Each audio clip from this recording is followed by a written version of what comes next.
Now let's look at the events of Mfecane. Remember, this was a war. This was a fighting period. This was a period of conflict and confusion. This was a period of suffering. So when raided, some chiefdoms would break up. When attacked, some chiefdoms would break up. Others would migrate, disorganized, since they had no time to pick up food or cattle. Right.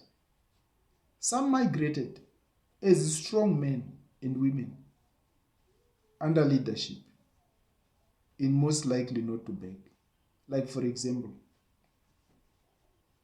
Mzilikazi and his group. They did not migrate as a disorganized group, but they migrated as a very powerful group, which later became the Ndebele state. Some chiefdoms were terrified of the Zulu and its raids, and they moved to safer lands, while some remained and paid tribute to the Zulu. The Ngwane of Sobhuza were defeated by the Ndwandwe of Zude, and they moved north of the Pongola River. But the Ngwane adopted Zulu tactics of fighting, and this made them able to conquer other weak groups and incorporated them into their new kingdom, which they later called Swaziland, the Swazi nation.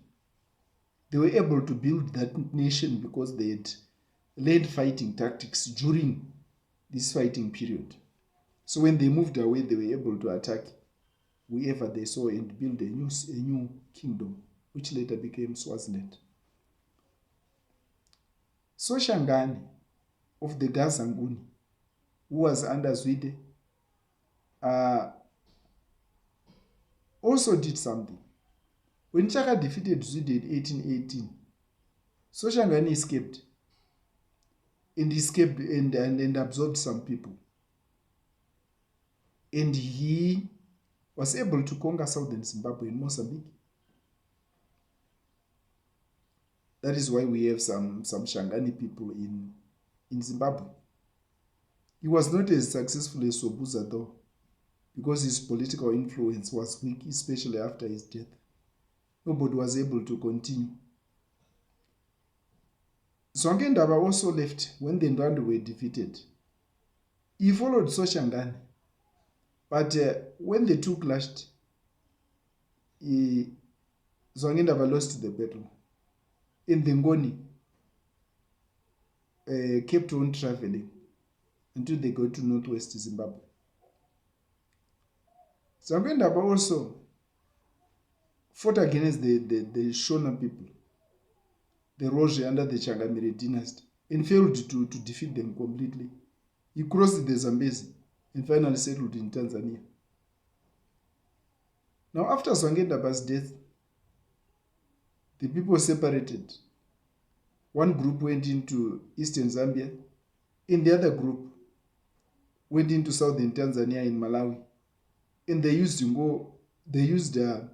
Nguni methods of fighting to attack and overwhelm weaker groups. Right. Then Mzilikazi of the Khumalo, who was originally part of the Ndwandwe, but he later moved the allegiance to Chaka, later decided that he was not going to stay with Chaka. They soon conflicted because of the sharing of resources.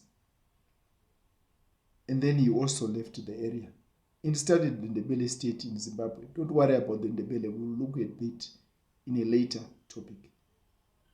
That was the course or events of the Mfecane. This is what happened during the Mfecane. This is how tribes became scattered